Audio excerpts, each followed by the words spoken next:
A mis 67 años, imaginé que conocía bien a mi familia, hasta el día en que recibí aquel mensaje anónimo en la playa que lo cambió todo. Sal discretamente ahora y regresa al coche. No les digas nada a tus nietos. En ese instante, miré a mis nietos sonrientes a mi alrededor y sentí un escalofrío. Pero antes de continuar, asegúrate de estar ya suscrito al canal y escribe en los comentarios: ¿desde dónde estás viendo este video? Nos encanta saber hasta dónde llegan nuestras historias. Mi nombre es Isabel. Tengo 67 años y mi vida cambió por completo en una tarde de verano.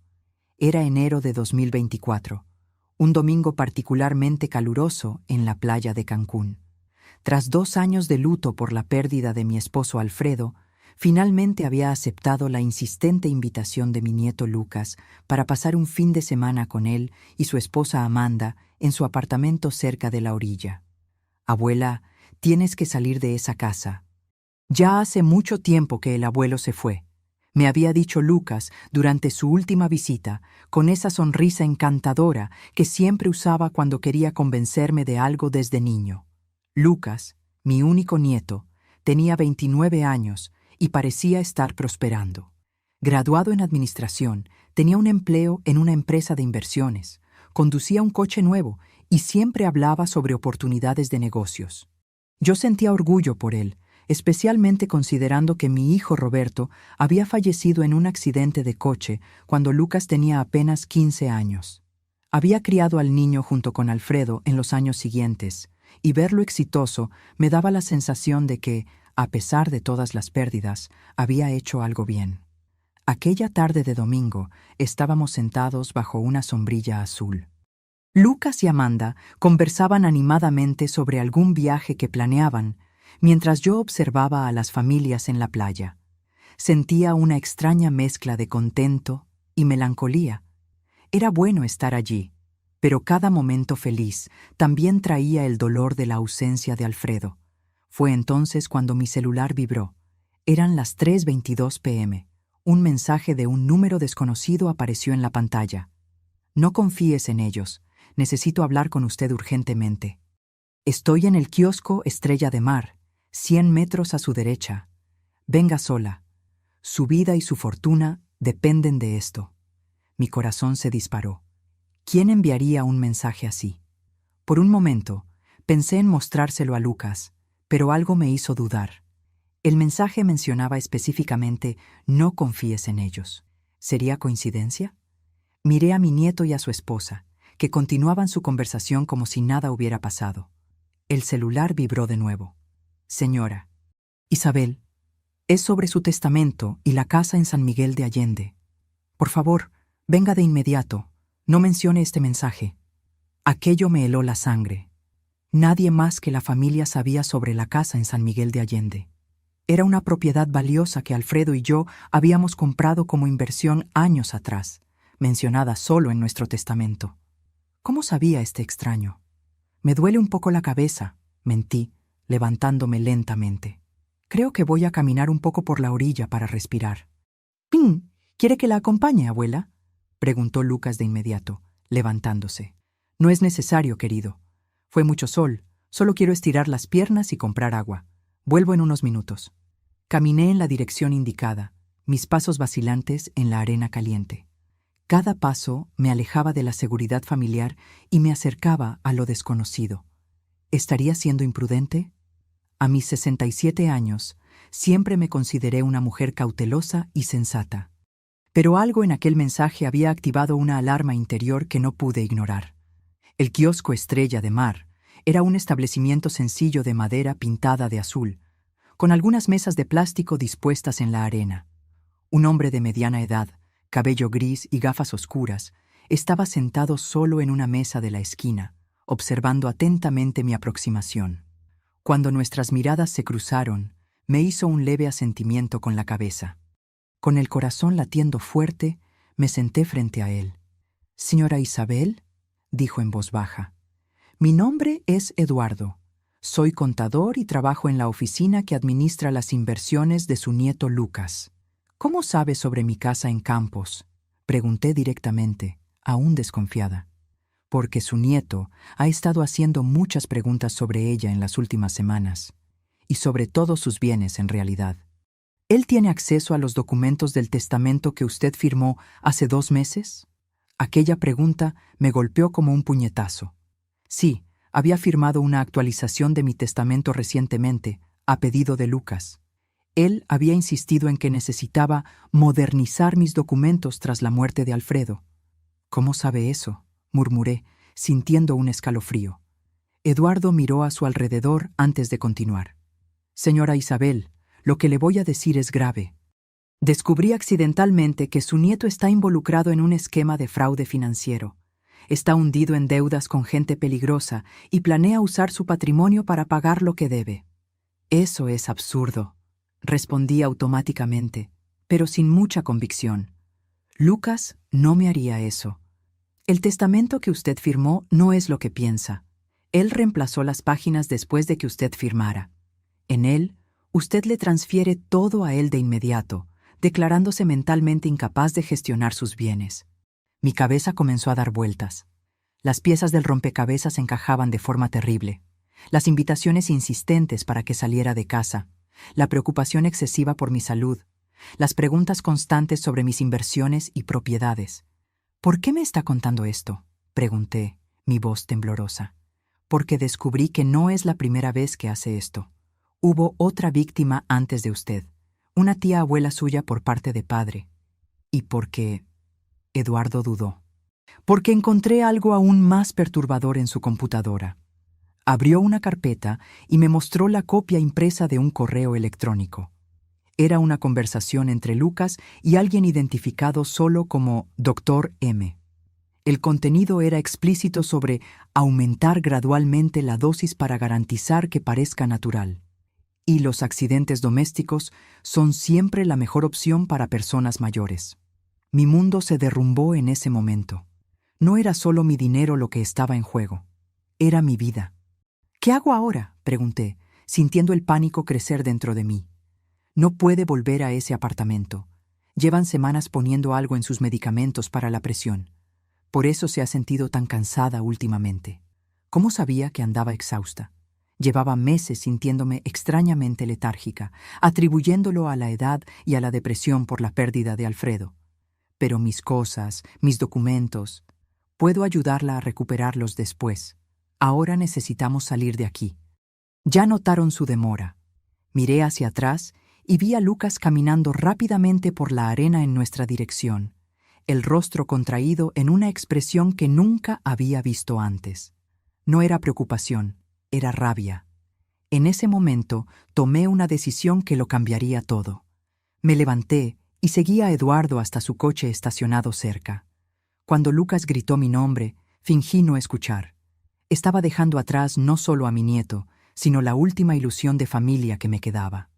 Aún no lo sabía, pero aquel mensaje en la playa sería el comienzo de la batalla más difícil de mi vida. Una lucha contra mi propia sangre para proteger no solo mi herencia, sino mi propia existencia. A medida que el coche de Eduardo se alejaba de la playa, mantuve los ojos fijos en el espejo retrovisor. La imagen de Lucas parado en la arena, su rostro contorsionado de frustración mientras nos observaba partir, quedaría grabada en mi memoria para siempre. Era el rostro de un extraño, no del niño que yo había criado. ¿A dónde vamos?, pregunté finalmente, cuando ya estábamos en la avenida principal. A un lugar seguro donde podamos hablar con calma, respondió Eduardo, sus ojos vigilantes en el tráfico. Conozco a un abogado especializado en casos de abuso patrimonial contra personas mayores. Él nos encontrará en su oficina. Miré la playa que disminuía a lo lejos. La realidad de la situación finalmente me golpeaba con toda su fuerza. Acababa de huir de mi propio nieto, el niño cuyas rodillas había curado cuando se caía de la bicicleta, para quien había hecho pasteles de cumpleaños durante años, con quien había compartido las lágrimas en el entierro de mi hijo. ¿Cómo descubrió todo esto?, pregunté, aún tratando de procesar la información. Eduardo suspiró profundamente. Trabajo en el departamento financiero de la empresa hace 12 años. Siempre fui discreto, el tipo de persona que nadie nota en las reuniones. Hace 3 meses encontré discrepancias en las cuentas que Lucas administraba. Pequeñas sumas desapareciendo, inversiones de clientes redirigidas temporalmente. Comencé a investigar por mi cuenta. Estacionó frente a un edificio comercial en el centro de la ciudad y continuó. Descubrí que Lucas tiene una deuda de juego de casi 2 millones de reales con gente peligrosa. Casinos ilegales, apuestas deportivas, ese tipo de cosas. Estaba desviando dinero de clientes para cubrir sus pérdidas, pero eso no era suficiente. ¿2 millones? Repetí, incrédula. ¿Cómo puede alguien deber tanto? La adicción al juego es una enfermedad terrible, señora Isabel. Lucas comenzó con pequeñas apuestas en línea, luego fue escalando. Cuando se dio cuenta, ya estaba involucrado con personas peligrosas que ofrecen crédito fácil, pero cobran con intereses exorbitantes y métodos nada convencionales. En la oficina del abogado, un hombre de unos 50 años llamado Dr. Méndez nos recibió con expresión grave. Su oficina era elegante, pero sin pretensiones, con estanterías de libros jurídicos y una ventana que daba al centro de la ciudad.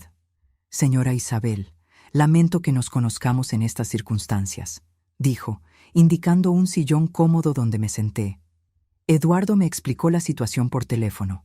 Necesito hacerle algunas preguntas difíciles, si está preparada. Asentí, aunque no me sentía preparada para nada. Mi mundo se había derrumbado en cuestión de horas. ¿Usted recuerda exactamente lo que firmó en el Nuevo Testamento? Intenté recordar aquel día, hace 2 meses. Lucas había aparecido en casa con una carpeta de documentos, explicando que, tras la muerte de Alfredo, era importante actualizar mi testamento. Dijo que era una simple actualización, que los documentos antiguos no contemplaban la nueva legislación. Había varias páginas. Firmé donde él indicó. El doctor Méndez intercambió una mirada significativa con Eduardo. ¿Y usted recuerda si las páginas estaban numeradas? ¿Si había algún sello oficial o marca de agua? Cerré los ojos, tratando de visualizar el documento. No estoy segura. Confié en él. Es mi nieto. Mi voz se quebró en la última frase. El dolor de la traición era casi físico. ¿Usted ha sentido síntomas inusuales recientemente? ¿Somnolencia excesiva? ¿Confusión mental? ¿Lapsos de memoria más allá de lo normal para su edad? Fue cuando las piezas comenzaron a encajar de forma aún más aterradora. Sí, he dormido mucho. A veces paso el día entero somnolienta. Lucas decía que era depresión por la muerte de Alfredo. Él comenzó a preparar mi té todas las noches. Decía que tenía hierbas calmantes. El doctor Méndez tomó notas rápidas. Necesitamos hacer un examen toxicológico de inmediato, dijo. Eduardo, ¿tiene las copias de aquellos correos electrónicos? Eduardo abrió su carpeta y sacó más documentos impresos. Uno de ellos tenía una lista de medicamentos, con nombres que yo no reconocía. Benzodiazepinas, murmuró el doctor Méndez al examinar la lista. Combinadas con otros sedantes. La intención era clara. Disminuir gradualmente su capacidad cognitiva, crear una apariencia de senilidad o demencia precoz. Pensé en los pequeños olvidos que había tenido en los últimos meses, en las veces que no podía encontrar las llaves u olvidaba nombres de personas conocidas. No era la edad. Me estaban envenenando lentamente. El plan de ellos era declararme incapaz y tomar control de todo, concluí, la voz temblorosa. No solo eso, Eduardo añadió sombríamente. Los correos electrónicos que encontré mencionaban una solución permanente en caso de que usted comenzara a sospechar. Mencionaban un accidente en la escalera de casa. Mi cuerpo entero tembló. El cuarto comenzó a dar vueltas. Me apoyé en la mesa para no caer. Mi propio nieto, susurré. El hijo de mi hijo. ¿Cómo pudo él? El doctor Méndez me dio un vaso de agua y esperó a que me recuperara. Lamentablemente, vemos casos así con frecuencia creciente. La cuestión ahora es cómo protegerla y recuperar el control de sus bienes. Primero, necesitamos garantizar su seguridad física. No puedo volver a casa, ¿verdad?, pregunté, aunque ya sabía la respuesta. De ninguna manera. Lucas seguramente volverá allí y estará furioso. Tenemos que asumir que es peligroso en este momento. ¿Pero dónde voy a quedarme? No tengo otros parientes cercanos. El doctor Méndez intercambió otra mirada con Eduardo. Tengo una hermana que administra una posada en Playa del Carmen, ofreció Eduardo. Es un lugar discreto. Fuera de temporada está prácticamente vacío. Usted estaría segura allí hasta que resolvamos esta situación. La idea de esconderme como una fugitiva a mis 67 años era absurda, pero menos absurda que la alternativa. Regresar a una casa donde mi propio nieto planeaba matarme. ¿Y qué hay de mis documentos, mi ropa, mis medicamentos legítimos? Puedo ayudar con eso, dijo Eduardo. Conozco al portero del edificio donde Lucas vive. Puedo inventar una excusa para recoger sus cosas cuando ellos no estén. ¿El doctor? Méndez asintió, aprobando el plan. Mientras tanto, vamos a la comisaría especializada. Necesitamos presentar una denuncia, solicitar medidas de protección e iniciar el proceso para anular cualquier documento que usted haya firmado bajo coacción o engaño. Miré por la ventana al cielo que comenzaba a oscurecer. Hace pocas horas, yo estaba en la playa con lo que creía era mi familia. Ahora estaba en una oficina de abogados, planeando cómo esconderme de mi propio nieto. ¿Y si me encuentra?, pregunté, sin poder contener el temblor en la voz. El doctor Méndez me miró a los ojos con una seriedad que me asustó. Señora Isabel, no podemos subestimar la gravedad de la situación. Su nieto le debe 2 millones a gente peligrosa. La única forma de que pague esa deuda es con su patrimonio. Si usted desaparece ahora, él se pondrá desesperado. La gente desesperada hace cosas terribles. Es mi nieto, repetí, como si eso pudiera cambiar algo. En este momento es alguien que planeaba su asesinato, respondió Eduardo con firmeza. Tenemos pruebas de eso. No pude contener las lágrimas. Pensé en Lucas niño, corriendo por la casa, pidiéndome que contara historias antes de dormir. El adolescente callado tras la muerte de su padre, a quien yo intentaba consolar incluso en mi propio luto. El joven del que tanto me enorgullecía cuando entró a la universidad. ¿Dónde estaba ese niño? ¿Había sido solo una ilusión? Cuando salimos de la oficina, ya estaba oscuro. Eduardo condujo cuidadosamente por las calles concurridas de Cancún, siempre revisando el retrovisor para garantizar que no estábamos siendo seguidos. Me sentía como un personaje en una de esas películas de suspense que a Alfredo le encantaba ver. Excepto que esta era mi vida real. Mi celular sonó varias veces durante el trayecto. Era Lucas. Cada llamada no contestada hacía que mi corazón se encogiera. En el 6º intento llegó un mensaje de texto. «Abuela, ¿dónde estás? Estamos muy preocupados. Ese hombre con el que saliste es peligroso. Por favor, llámame urgente». Le mostré el mensaje a Eduardo, que negó con la cabeza. Clásico, invertir la situación, hacer que usted dude de quien realmente está tratando de ayudarla. ¿Cómo voy a saber que puedo confiar en usted?, pregunté de repente. Acabo de conocerlo. Eduardo sonrió tristemente. Es una pregunta justa. Usted no me conoce, pero conoce a su nieto y vio las pruebas. Al final, tendrá que confiar en alguien. Solo espero que elija a las personas correctas. El teléfono sonó de nuevo. Esta vez era Amanda, la esposa de Lucas. ¿Ella también está involucrada? Hasta el cuello, confirmó Eduardo. ¿Fue ella quien investigó sobre los medicamentos? ¿Tiene formación en farmacia, sabía? No sabía.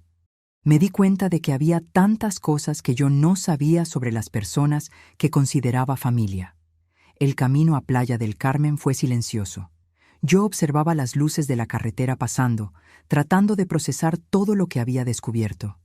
De vez en cuando, revisaba mi teléfono, ahora silenciado, pero aún recibiendo mensajes desesperados de Lucas. La última de ellas me hizo ahogarme. «Abuela, acabo de pasar por tu casa para ver si habías vuelto. La puerta estaba abierta y hay cosas fuera de lugar. Creo que alguien entró. Estoy muy preocupado por ti. Por favor, llámame». Él fue a mi casa, le dije a Eduardo, mostrándole el mensaje. Probablemente está buscando documentos, certificados de propiedad, cualquier cosa que pueda usar, respondió Eduardo. O plantando evidencias de que usted está confundida, desorientada. Es parte del plan. Llegamos a la posada alrededor de las 10 de la noche. Era un lugar sencillo, pero acogedor. rodeado de árboles y con el sonido del mar de fondo. La hermana de Eduardo, una señora simpática llamada Celia, me recibió con un abrazo cálido, como si ya me conociera desde hace años. «Preparé la cabaña del fondo para usted», dijo, guiándome por un camino iluminado por pequeñas luces de jardín. «Es la más privada. Nadie sabrá que está aquí». La cabaña era pequeña, pero cómoda, con una cama doble, un baño limpio y un pequeño balcón con vista a un jardín. En mis 67 años de vida, nunca imaginé que estaría escondiéndome en una posada de playa, huyendo de mi propia familia. «Mañana temprano iré a la comisaría con el doctor Méndez», explicó Eduardo. «Y después intentaré recuperar sus cosas en el apartamento de Lucas. Usted se queda aquí con Celia. No conteste el teléfono, no use tarjetas de crédito, no hable con nadie que no seamos nosotros». Cuando finalmente me quedé sola, me senté en la cama y permití que el shock y el dolor finalmente me dominaran por completo. Lloré como no lloraba desde la muerte de Alfredo. Quizás más, porque esta vez no estaba llorando solo por una pérdida, sino por una traición que destruía todas mis memorias felices. ¿Qué diría Alfredo si supiera? ¿Qué pensaría mi hijo Roberto si viera en lo que se había convertido su hijo? Acostada en aquella cama extraña, mirando el techo desconocido, me hice una promesa a mí misma. No sería solo una víctima anciana e indefensa. Lucharía con todas mis fuerzas, no solo por mi patrimonio, sino por mi dignidad y por mi vida. Mi nieto había elegido comenzar esta guerra, pero yo sería quien la terminaría. Me desperté sobresaltada con golpes en la puerta. Por un momento me quedé desorientada, sin reconocer el cuarto donde me encontraba. Entonces las memorias del día anterior volvieron como una avalancha. El mensaje en la playa, la revelación de Eduardo, la fuga desesperada de mi propio nieto. «Doña Isabel, soy yo, Celia. Traje el desayuno». Me relajé un poco. Miré el reloj de pulsera. 7:30 de la mañana. Había dormido más de lo que imaginaba posible, considerando las circunstancias. Abrí la puerta y Celia entró trayendo una bandeja con café, pan, queso y frutas. Su sonrisa amable parecía fuera de lugar en la pesadilla en que se había convertido mi vida. «¿Cómo se siente?», preguntó, colocando la bandeja sobre la pequeña mesa cerca de la ventana. «Como alguien que descubrió que vivió una mentira», respondí sinceramente, sentándome a tomar café. Celia asintió, comprensiva. Eduardo me contó lo básico. «Siento mucho por lo que está pasando. Sé que las palabras no ayudan mucho en este momento». Mientras comíamos, Celia me explicó que Eduardo había salido temprano para encontrarse con el doctor Méndez en la comisaría. Le pidió que no encendiera el celular ni saliera de la cabaña. Lucas probablemente la está buscando por todas partes. Un escalofrío recorrió mi espalda al pensar en Lucas buscándome. No con preocupación genuina, sino con rabia y desesperación por ver sus planes desmoronándose. ¿Puedo al menos encender la televisión? Necesito algo para distraerme. «Claro», respondió Celia, encendiendo el pequeño televisor en la esquina del cuarto. «Estaré en la recepción si necesita algo. Solo no atienda la puerta a nadie más que a mí o a Eduardo». Tras su salida, me quedé cambiando de canales sin realmente prestar atención a nada. Mi mente estaba repleta de preguntas y dudas. ¿Y si todo fuera un gran malentendido? ¿Y si Eduardo estuviera equivocado?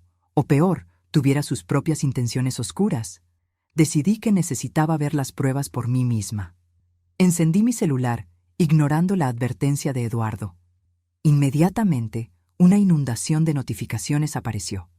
15 llamadas perdidas de Lucas, 8 de Amanda, 3 mensajes de voz. Con el corazón acelerado, abrí el primer mensaje. «Abuela, por el amor de Dios, ¿dónde estás? Ese hombre con el que saliste es un exempleado que fue despedido por robo. Te está engañando. La policía ya los está buscando a los dos. Llámame, estoy desesperado». La voz de Lucas sonaba genuinamente preocupada. Por un momento, la duda creció en mí. ¿Y si había cometido un error terrible? El segundo mensaje era aún más perturbador. «Abuela, acabo de hablar con tu médico. No puedes quedarte sin tus medicamentos, es peligroso. Estás confundida, no estás pensando con claridad. Ese hombre te está manipulando. Por favor, vuelve a casa». La manipulación era evidente. Lucas estaba jugando con mis miedos, tratando de hacerme dudar de mi propia cordura. Exactamente como Eduardo había previsto. El tercer mensaje era diferente. La voz de Lucas estaba más baja, casi un susurro. Abuela, sé que estás con él. Sé lo que te dijo sobre mí. Son mentiras. Pero si no vuelves mañana, voy a tener que tomar medidas. La casa de campos, las inversiones, todo eso es legalmente mío ahora. Tú firmaste. No me obligues a declararte incapaz. Sería un escándalo para la familia. Mi sangre se heló. Ya no era una súplica preocupada, era una amenaza velada. La confirmación de todo lo que Eduardo me había contado. Apagué el teléfono con las manos temblorosas, sintiéndome nauseada. No había más dudas. Mi propio nieto, el último lazo familiar que me quedaba, me estaba amenazando. El teléfono de la cabaña sonó, sobresaltándome. Contesté vacilante. «Doña Isabel, es Celia. Eduardo acaba de llamar. Él y el doctor Méndez están en camino. Tienen noticias importantes». 1 hora después, Eduardo y el doctor Méndez llegaron a la cabaña. Ambos parecían tensos, pero determinados. El abogado llevaba una carpeta llena de documentos. «Logramos presentar la denuncia», comenzó el doctor Méndez, sentándose a la pequeña mesa. «Y obtuvimos una medida de protección de emergencia contra Lucas y Amanda. Legalmente no pueden acercarse a usted». «Como si un trozo de papel pudiera protegerme», comenté amargamente. «Es un comienzo», respondió Eduardo. «Pero tenemos noticias más graves. Pasé por el apartamento de Lucas cuando sabía que no estaría allí. El portero es mi amigo, como mencioné. Logré recuperar algunas de sus cosas, pero también encontré esto». Colocó sobre la mesa una pequeña caja de medicamentos. «Este es supuestamente su medicamento para la presión alta. Lo mandé a analizar a toda prisa en un laboratorio particular donde tengo contactos. No es el medicamento que debería ser. Contiene una combinación de sustancias, incluyendo benzodiazepinas en dosis creciente». El doctor Méndez asintió gravemente. «Esto fortalecerá nuestra acción criminal contra él. Intento de homicidio con dolo eventual, como mínimo». «Y hay más», continuó Eduardo, abriendo un sobre. «Encontré el verdadero testamento que usted firmó antes de que Lucas reemplazara las páginas. Compare con este otro, que obtuvimos en la notaría donde fue registrado». Examiné los dos documentos lado a lado. Parecían idénticos a primera vista. Ambos tenían mi firma al final de cada página, pero el contenido era completamente diferente.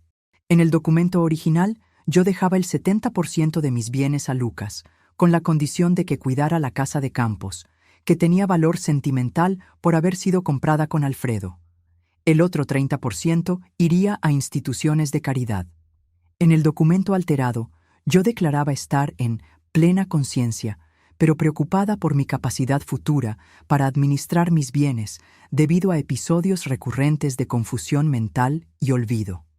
El texto transfería inmediatamente la administración de todo mi patrimonio a Lucas, con una cláusula que lo convertía en mi curador en caso de incapacidad mental que ciertamente se agravará con el tiempo. «Esto es monstruoso», murmuré, sintiendo una ola de náusea. «Es fraude documental», corrigió el doctor Méndez. «Y tenemos cómo probarlo. Las páginas reemplazadas tienen diferencias sutiles en el papel y en la fuente usada. Un perito grafotécnico podrá confirmar que algunas firmas fueron copiadas o falsificadas. Conseguimos información financiera también», añadió Eduardo, mostrando más papeles. «Lucas debe exactamente 1,87 millones a un prestamista conocido como Tiburón. El plazo final para el pago es en 2 semanas. Coincidentemente, el mismo periodo en que él planeaba su accidente doméstico». «¿Cómo descubrieron todo esto tan rápido?», pregunté, impresionada a pesar del horror. «He estado monitoreando las actividades de Lucas durante semanas», admitió Eduardo. «Inicialmente por las irregularidades en la empresa. Cuando me di cuenta de que usted estaba en peligro, intensifiqué la investigación. Tengo algunos contactos que, digamos que saben cómo obtener información». El doctor Méndez carraspeó, como si prefiriera no saber los detalles. «Lo importante es que tenemos pruebas suficientes para iniciar procesos civiles y criminales. Pero Lucas no se quedará quieto. Ya comenzó a actuar. ¿Qué quiere decir? Él también presentó una denuncia, alegando que usted está desaparecida y posiblemente secuestrada por un ex empleado inestable. También inició un proceso de interdicción de urgencia, alegando que usted sufre de demencia incipiente y está poniendo en riesgo su propia seguridad. «Eso es absurdo», exclamé, sintiendo una mezcla de rabia y desesperación. «¿Cómo puede inventar esas mentiras sobre mí?» «Lamentablemente es una táctica común en casos así», explicó el doctor Méndez. «Quien ataca primero generalmente establece la narrativa dominante. Lucas está tratando de construir una imagen de usted como una anciana confundida y manipulada por un extraño, mientras él se presenta como el nieto preocupado. Necesitamos actuar con rapidez», añadió Eduardo. «La buena noticia es que tenemos pruebas concretas.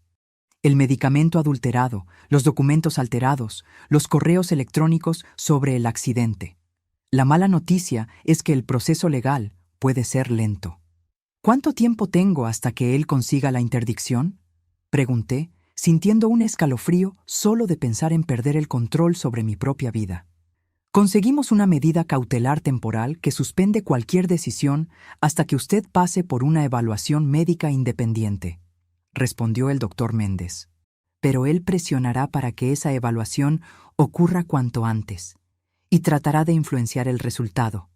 «¿Cómo?», presentando su historial médico reciente, que probablemente muestra síntomas de confusión y olvido, síntomas que él mismo causó con los medicamentos adulterados.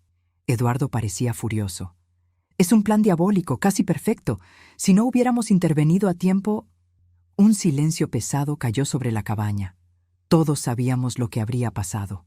En pocas semanas yo estaría declarada incapaz, perdería control sobre mis bienes y, eventualmente, sufriría un accidente conveniente. «¿Qué hacemos ahora?», pregunté finalmente. «Primero, necesitamos garantizar que usted pase por una evaluación médica completa con médicos de nuestra confianza», respondió el doctor Méndez, «incluyendo exámenes toxicológicos que muestren las sustancias que estaban siendo administradas sin su conocimiento.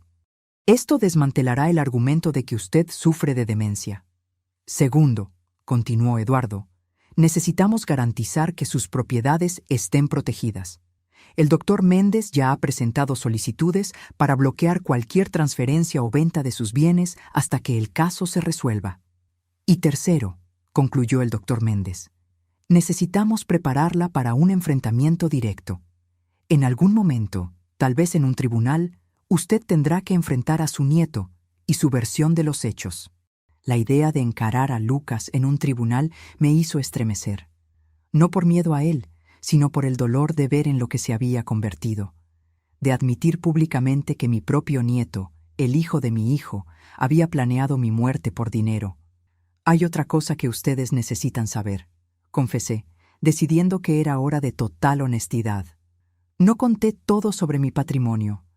Hay una cuenta en el extranjero que Alfredo abrió años atrás, cerca de $1 millón en un banco suizo. Lucas no sabe de eso». Eduardo y el doctor Méndez intercambiaron miradas sorprendidas. «¿Por qué no mencionó esto antes?», preguntó el abogado. «Porque no estoy segura de si lo declaré correctamente en la declaración de impuestos todos estos años», admití, avergonzada. «Alfredo se encargaba de eso. Después de que él falleció, continué solo declarando los rendimientos nacionales». El doctor Méndez suspiró profundamente. «Esto complica las cosas. Si Lucas descubre esta cuenta durante el proceso, puede usarla en su contra, alegando ocultación de patrimonio, lo que fortalecería el argumento de que usted no está administrando adecuadamente sus bienes. Por otro lado», reflexionó Eduardo, «es dinero que está seguro, fuera de su alcance. Podemos usar esto estratégicamente». Antes de que pudiéramos continuar la conversación, el teléfono de la cabaña sonó de nuevo. Celia contestó y vino rápidamente hacia nosotros, el rostro pálido. «Eduardo, un coche se detuvo en la entrada de la posada. Es un hombre joven con una mujer. Están preguntando por una señora mayor que habría llegado ayer». Mi corazón se disparó. Lucas nos había encontrado.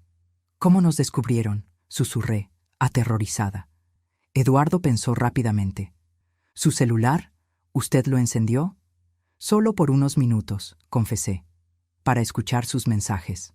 Tiempo suficiente para rastrear la señal, murmuró. Tenemos que salir de aquí ahora. El doctor Méndez ya estaba guardando los documentos en su carpeta. ¿Hay una salida por la parte de atrás? Sí, da a un sendero que lleva a la playa, respondió Celia. Mi coche está estacionado allí atrás. Pueden usarlo. Mientras Eduardo y el doctor Méndez reunían apresuradamente nuestras cosas, me quedé paralizada, mirando por la ventana de la cabaña que daba al jardín. La realidad de la situación me golpeó con toda su fuerza. Estaba literalmente huyendo de mi propio nieto, como en una película de suspense. Doña Isabel, necesitamos irnos, insistió Eduardo, tocando suavemente mi hombro. Ellos no pueden verla. Asentí, forzando mis piernas temblorosas a moverse. Tomamos la pequeña bolsa con mi ropa y documentos y salimos por la parte de atrás, siguiendo un sendero estrecho entre arbustos floridos que en otras circunstancias me habrían parecido encantadores. El coche de Celia era un modelo antiguo, pero bien conservado.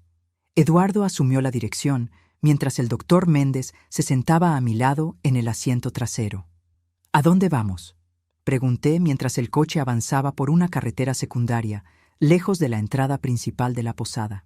A Ciudad de México, decidió Eduardo, los ojos alternando entre la carretera y el retrovisor. Tengo un amigo que posee un pequeño hotel en el centro. No es lujoso, pero es discreto. Podemos hospedarnos allí usando nombres falsos mientras preparamos los próximos pasos. El doctor Méndez asintió, aprobando el plan. En la capital tendremos acceso más fácil a los recursos legales que necesitamos, y nos perderemos entre la multitud. El viaje a Ciudad de México fue tenso. Cada vez que un coche se acercaba demasiado, me encogía en el asiento, imaginando a Lucas persiguiéndonos. Eduardo conducía con cuidado, pero rápidamente, tomando rutas alternativas para garantizar que no estábamos siendo seguidos. ¿Cree que él sabe a dónde vamos?, pregunté en cierto momento. Es improbable, respondió Eduardo. Aunque hayan rastreado su celular hasta la posada, no tendrían cómo saber nuestros planes futuros. A menos que... El doctor Méndez comenzó. Entonces se detuvo, como si estuviera pensándolo mejor. ¿A menos que qué?, insistí. A menos que ellos hayan puesto algún tipo de rastreador en nuestras cosas. Pero eso sería... ¿paranoia?, completé. Creo que ya pasamos el punto donde podemos descartar cualquier escenario por parecer demasiado paranoico. Eduardo estuvo de acuerdo. Cuando lleguemos a Ciudad de México, vamos a revisar nuestra ropa y pertenencias, por precaución. A medida que nos acercábamos a la ciudad, el tráfico se intensificaba. El flujo constante de coches, autobuses y camiones era a la vez reconfortante y opresivo. Por un lado, era más fácil perderse en la multitud. Por otro, la contaminación y el ruido contrastaban drásticamente con la tranquilidad de la posada en Playa del Carmen. El hotel del amigo de Eduardo quedaba en una calle estrecha en el centro antiguo. Era un edificio de 3 pisos, con fachada de azulejos decorados, típico de la arquitectura de principios del siglo XX. El vestíbulo era pequeño, pero limpio y acogedor. Fernando, estos son mis tíos Carlos e Isabel. Eduardo nos presentó al recepcionista, un hombre de mediana edad con bigote gris. Están teniendo problemas con una fuga en el apartamento y necesitan quedarse algunos días. Fernando asintió, comprendiendo el mensaje entre líneas. Claro, tenemos un cuarto doble disponible en el 3er piso. Muy tranquilo, ventanas hacia la parte de atrás. Después de instalarnos en el cuarto, sencillo pero cómodo, Eduardo revisó metódicamente toda nuestra ropa y pertenencias en busca de posibles rastreadores. No encontró nada, lo que trajo algo de alivio. El doctor Méndez había salido para hacer algunas llamadas en particular. Cuando regresó, parecía más optimista.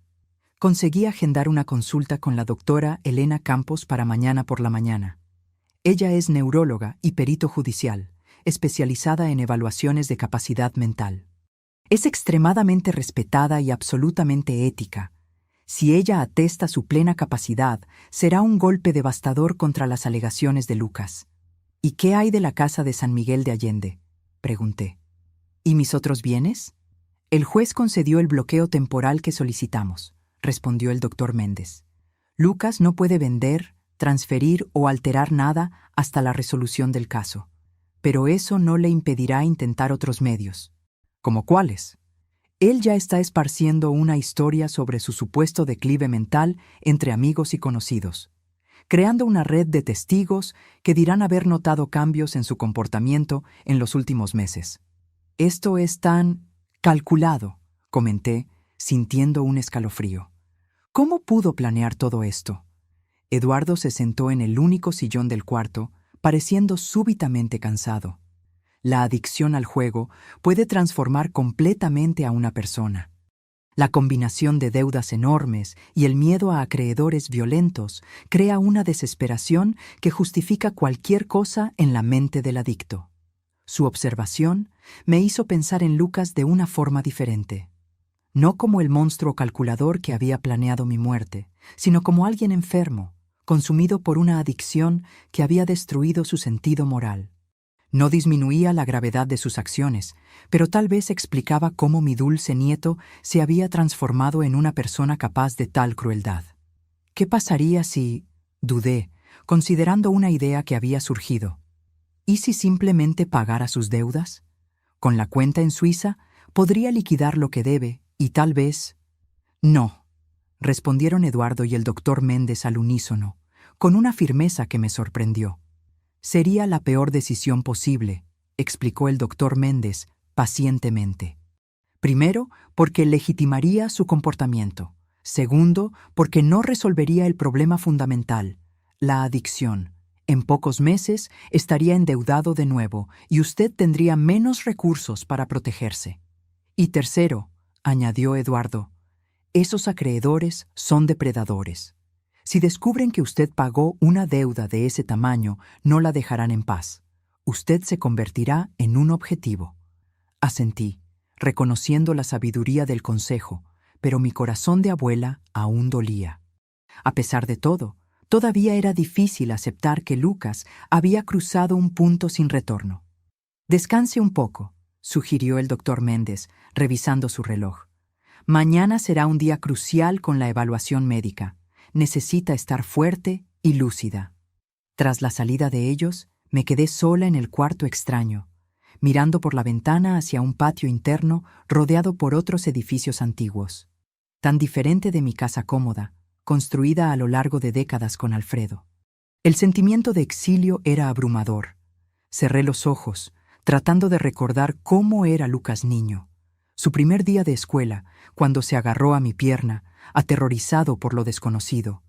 El adolescente quieto tras la muerte de su padre, a quien yo intentaba consolar incluso en mi propio luto. El joven orgulloso, vistiendo la toga el día de su graduación. ¿Dónde estaría aquel niño ahora? ¿Todavía existiría, enterrado bajo capas de adicción y desesperación? ¿O había desaparecido completamente, sustituido por alguien capaz de planear fríamente la muerte de su propia abuela? Con esas preguntas dolorosas en la mente, me dormí un sueño agitado, repleto de pesadillas, donde Lucas me perseguía por escaleras interminables, siempre a punto de alcanzarme. La mañana siguiente amaneció gris y lluviosa, un cielo que parecía reflejar mi estado de ánimo. Desperté temprano, después de una noche de sueño fragmentado. Mi cabeza me latía con un leve dolor, quizás resultado de la tensión acumulada o de los medicamentos adulterados que habían dejado mi sistema gradualmente en los últimos días. Eduardo llegó a las 8:30, trayendo café y panes frescos. Su rostro demostraba cansancio, pero había una determinación en sus ojos que me daba fuerza. «¿Cómo se siente?», preguntó mientras arreglaba el pequeño desayuno sobre la mesa del cuarto. «Como alguien que descubrió que su vida entera era una farsa», respondí, tratando de sonreír, pero fallando. «No todo era falso», observó Eduardo gentilmente. «El amor que usted le dio a Lucas durante años fue real. Las memorias felices que compartieron eran verdaderas. Lo que sucedió después no borra eso». Sus palabras, aunque bien intencionadas, tocaron una herida abierta. ¿Cómo confiar en cualquier recuerdo ahora? ¿Cuántas de las risas, de los momentos de cariño, de las confidencias compartidas con mi nieto habían sido genuinas y cuántas habían sido calculadas para manipularme? Tenemos que salir en 20 minutos para la consulta con la doctora Elena, informó Eduardo, cambiando de tema al notar mi incomodidad. El doctor Méndez nos encontrará directamente en la clínica. Consiguió copias de los exámenes médicos que Lucas adjuntó a la solicitud de interdicción. Son de hace 3 meses, cuando usted estuvo en el hospital con mareos. ¿Recuerda? Recordaba vagamente. Había tenido un episodio de vértigo después del almuerzo en casa de Lucas. En su momento, lo atribuí al calor y al cansancio. Ahora me daba cuenta de que probablemente ya estaban empezando a drogarme. En esos exámenes ya había señales de algunas sustancias inusuales en su organismo, continuó Eduardo. Lucas usó los resultados para alegar que usted ya presentaba síntomas de declive cognitivo hacía meses, pero la doctora Elena sabrá interpretar correctamente lo que estaba sucediendo.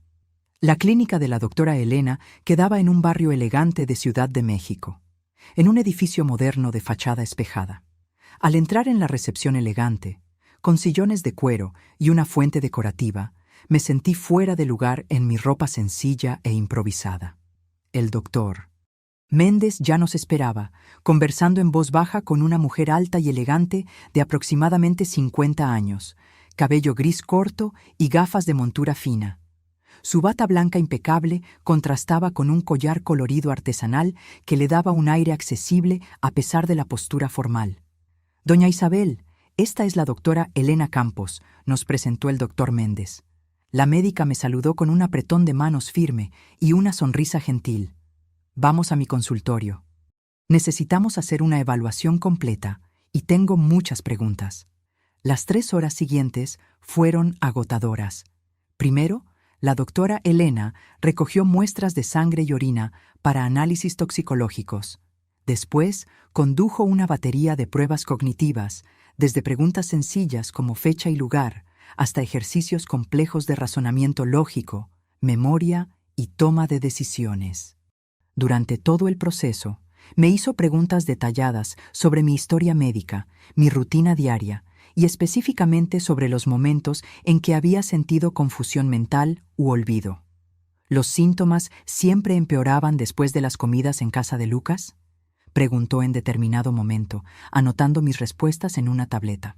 Sí, ahora que lo pienso, especialmente después del té de la noche que él insistía en preparar. Decía que tenía hierbas calmantes que me ayudarían a dormir mejor. ¿Y cuándo fue la primera vez que notó estos episodios de confusión? Intenté recordar con precisión. Creo que comenzó hace unos 3 meses, después de que firmé lo que Lucas llamó actualización del testamento. La doctora Elena intercambió una mirada significativa con el doctor Méndez. Esto coincide con los primeros exámenes que muestran trazas de benzodiazepinas en su organismo. Al final de la evaluación, la doctora Elena se quitó las gafas y me miró directamente.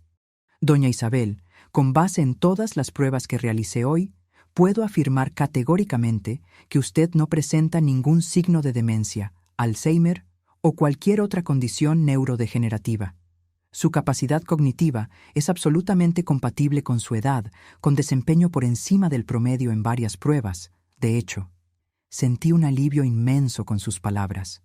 Una cosa era que Eduardo y el doctor Méndez me creyeran, otra completamente diferente era tener una confirmación médica oficial.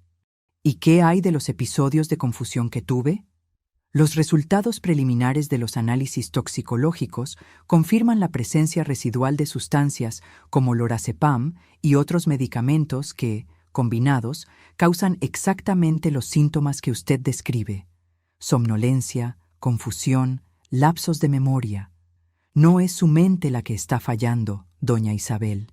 Usted estaba siendo sistemáticamente envenenada. La palabra envenenada flotó en el aire como una sentencia. Era una cosa saber intelectualmente lo que Lucas estaba haciendo, otra completamente diferente escuchar a una médica respetada confirmar el horror en términos tan claros.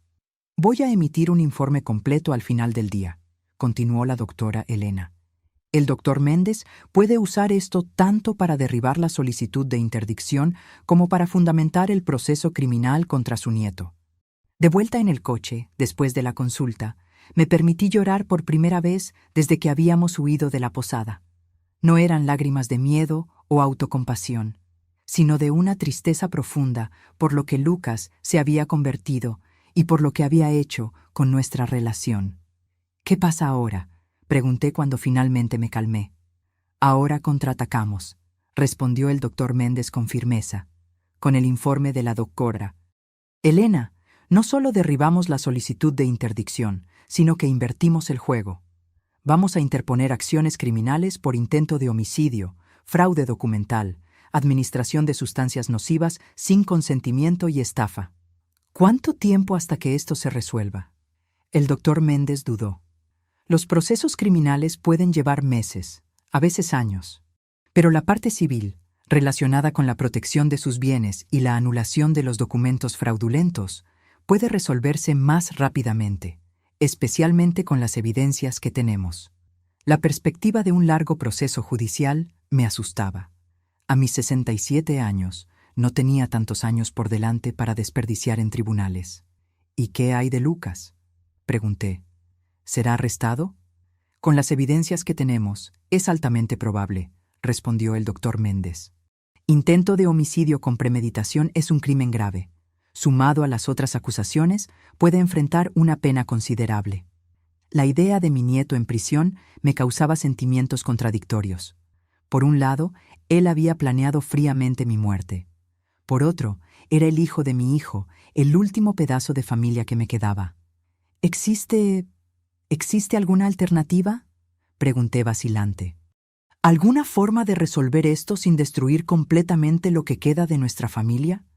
Eduardo y el doctor Méndez intercambiaron miradas preocupadas. «Doña Isabel», comenzó Eduardo gentilmente, «entiendo su deseo de preservar los lazos familiares, pero necesito ser muy claro. Lucas sobrepasó todos los límites posibles. No fue solo un fraude financiero o una manipulación emocional. Él estaba literalmente planeando su muerte». «Estoy de acuerdo con Eduardo», añadió el doctor Méndez. «Nuestra principal preocupación tiene que ser su seguridad. Lucas demostró que está dispuesto a todo para conseguir su patrimonio. Incluso si usted decide no continuar con las acusaciones criminales, aún necesitamos garantizar que él no tenga más acceso a usted o a sus bienes». Asentí lentamente, reconociendo la sabiduría en sus palabras, pero mi corazón de abuela continuaba dividido. Era difícil conciliar al niño que yo había criado con el hombre que había planeado mi muerte. Cuando llegamos al hotel, Fernando, el recepcionista, vino apresuradamente en nuestra dirección, pareciendo nervioso. «Eduardo, necesito hablar contigo en particular». Los dos se alejaron, conversando en voz baja. Por la expresión tensa de Eduardo, me di cuenta de que algo andaba mal. Cuando regresó, su rostro estaba serio. «Doña Isabel, tenemos un problema. Lucas estuvo aquí hace una hora, preguntando por nosotros». Mi sangre se heló. «¿Cómo nos encontró de nuevo?». «No estoy seguro». Fernando no confirmó nada. Dijo que no conocía a ninguna Isabel. Pero Lucas mostró una foto suya e insistió en que había información de que usted estaría hospedada aquí. «Tenemos que salir inmediatamente», decidió el doctor Méndez. «Si encontró este lugar, volverá con la policía o algo peor». «¿Peor?». «El prestamista a quien él debe dinero», explicó Eduardo sombríamente. «Si Lucas está realmente desesperado, puede haber recurrido a métodos más extremos para encontrarla». Rápidamente reunimos nuestras pocas pertenencias. Fernando nos condujo por una salida de servicio en la parte de atrás del hotel, evitando el vestíbulo principal. «¿A dónde vamos ahora?», pregunté mientras entrábamos en el coche de Eduardo, estacionado en una calle lateral. «A mi apartamento», decidió Eduardo. «No es grande, pero tiene seguridad en el edificio, y es el último lugar donde Lucas pensaría en buscar». «¿Qué?». Mientras cruzábamos la ciudad congestionada, miré por la ventana a la gente en las aceras, siguiendo sus vidas normales. ¿Cómo mi existencia había cambiado tan drásticamente en pocos días? De una viuda tranquila visitando al nieto en la playa a una fugitiva, escondiéndose de su propia sangre, durmiendo en lugares extraños, temiendo por su vida. El apartamento de Eduardo quedaba en un barrio de clase media, en un edificio de apariencia común, pero con portero y cámaras de seguridad. Era pequeño y organizado, con una decoración minimalista que combinaba con su personalidad práctica. «No es mucho, pero estamos seguros aquí», dijo, mostrándome el cuarto de huéspedes, un cubículo con solo una cama individual y un pequeño armario. El doctor Méndez había salido para entregar personalmente el informe de la doctora Elena al juez responsable del caso. Quiero garantizar que no haya ningún extravío de documentos, explicó antes de partir. Sentada en la pequeña sala de Eduardo, exhausta física y emocionalmente, pregunté algo que me había estado incomodando. ¿Por qué está haciendo todo esto por mí? ¿Arriesgando su empleo, su seguridad, abriendo su casa a una extraña? Eduardo detuvo lo que estaba haciendo y se sentó en el sofá frente a mí. Sus ojos reflejaban una mezcla de determinación y tristeza, porque hace 6 años, mi propia abuela pasó por algo similar. Respondió con voz baja. Mi tío, el hijo mayor de ella, hizo casi lo mismo.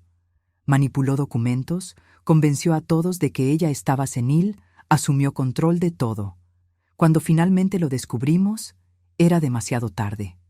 Ella murió sola en un asilo de 5ª categoría, donde él la había internado para ahorrar dinero, mientras vivía en la mansión de ella. Sus puños se cerraron con el recuerdo doloroso. Yo era demasiado joven, no tenía recursos o conocimiento para ayudarla. Cuando vi lo que Lucas estaba planeando hacer con usted, juré que esta vez sería diferente, que esta vez yo haría algo. Sus palabras me conmovieron profundamente. En medio de la pesadilla en que se había convertido mi vida, encontré un alma gentil, alguien dispuesto a arriesgarlo todo para ayudar a una desconocida por principios morales. Gracias, susurré, sosteniendo su mano. No sé lo que habría pasado si usted no me hubiera enviado aquel mensaje en la playa. Sabemos exactamente lo que habría pasado, respondió sombríamente. Y es por eso que no podemos bajar la guardia hasta que Lucas esté legalmente impedido de acercarse a usted. El teléfono de Eduardo sonó. Era el doctor Méndez con noticias. El juez recibió el informe y suspendió inmediatamente el proceso de interdicción, informó, sonando triunfante. Mejor aún, emitió una orden judicial prohibiendo a Lucas acercarse a doña Isabel o a cualquiera de sus propiedades. La policía ya fue notificada. Era una victoria importante, pero todos sabíamos que no significaba el fin de la batalla. Lucas aún estaba desesperado, endeudado y peligroso. Y ahora, más acorralado que nunca. ¿Y qué hay del proceso criminal?, pregunté. El delegado agendó su declaración para mañana por la mañana, respondió el doctor Méndez. Con sus declaraciones y todas las evidencias que reunimos, deben emitir una orden de arresto para Lucas y Amanda al final del día. La perspectiva de ver a mi nieto arrestado aún me causaba un profundo malestar, pero ahora entendía que era necesario, no solo para mi seguridad, sino también para impedirle perjudicar a otras personas. Aquella noche, Eduardo reforzó la seguridad del apartamento, revisando 2 veces todas las cerraduras e instalando un dispositivo de alarma portátil en la puerta. El doctor Méndez se había ido, pero prometió volver a la mañana siguiente con noticias. ¿Cree que estamos seguros aquí?, pregunté mientras Eduardo preparaba un té en la pequeña cocina. Creo que sí, respondió, aunque podía notar vacilación en su voz. Lucas no conoce esta dirección, y el edificio tiene portero 24 horas. Sin embargo, viendo mi expresión preocupada, añadió, pero tal vez sea prudente pensar en un lugar aún más seguro. Tengo un amigo que posee una granja en las afueras de la ciudad. Podríamos ir allí mañana hasta que Lucas sea capturado. Asentí, agradecida por su preocupación, pero al mismo tiempo cansada de huir. A mis 67 años, después de una vida de trabajo honesto con Alfredo, me había convertido en una fugitiva, escondiéndome en lugares desconocidos, temiendo por mi seguridad. ¿Qué le pasó a mi vida?, murmuré, más para mí misma que para Eduardo. Fue interrumpida temporalmente, él respondió, sentándose frente a mí y ofreciéndome una taza de té. Pero no se acabó. Usted va a reconstruirla, diferente quizás, pero aún suya. Sus palabras contenían una sabiduría que me reconfortó. Sí, mi vida había sido puesta patas arriba, pero todavía estaba en mis manos. Si conseguía sobrevivir a esta crisis, podría empezar de nuevo, con nuevas bases, nuevas personas, nuevos propósitos. Por la mañana, el timbre sonó temprano. Era el doctor Méndez, pareciendo agitado. Tenemos una pista sobre Lucas, anunció tan pronto como entró. Un portero de hotel en Monterrey reconoció su foto en el noticiero. Aparentemente, él y Amanda se registraron anoche bajo nombres falsos. ¿Monterrey?, preguntó Eduardo sorprendido. ¿Por qué irían allí? No estoy seguro, pero la policía está en camino. Con suerte, serán detenidos en las próximas horas. La noticia trajo un pequeño alivio, pero algo aún me incomodaba. Monterrey no tiene sentido, observé. Si estuvieran realmente huyendo, irían más lejos, tal vez incluso intentarían salir del país. El doctor Méndez frunció el ceño, considerando mi observación. Usted tiene razón. Parece una elección extraña para quien está fugitivo. A menos que... Eduardo comenzó. Entonces se detuvo abruptamente, como si una idea perturbadora hubiera ocurrido. ¿A menos que qué?, insistí. A menos que sea una distracción deliberada, completó, intercambiando una mirada preocupada con el doctor Méndez. En ese exacto momento, el celular de Eduardo sonó. Él contestó. Escuchó por algunos segundos y su rostro palideció. ¿Cuándo?, preguntó tensamente. Entendí. Estamos saliendo de inmediato. Colgando, se giró hacia nosotros con urgencia. Alguien invadió su casa en Ciudad de México, doña Isabel. El sistema de alarma se disparó hace 15 minutos. La policía está en camino, pero... Lucas, concluí, sintiendo un escalofrío en la espalda. Él nunca estuvo en Monterrey. Envió a alguien para crear una falsa pista mientras iba tras lo que realmente quería. Necesitamos ir allí, decidió Eduardo. Si está buscando documentos o valores, necesitamos saber exactamente lo que cogió. Es peligroso, alertó el doctor Méndez.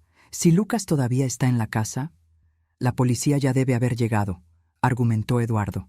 Y necesitamos evaluar los daños, ver lo que buscaba.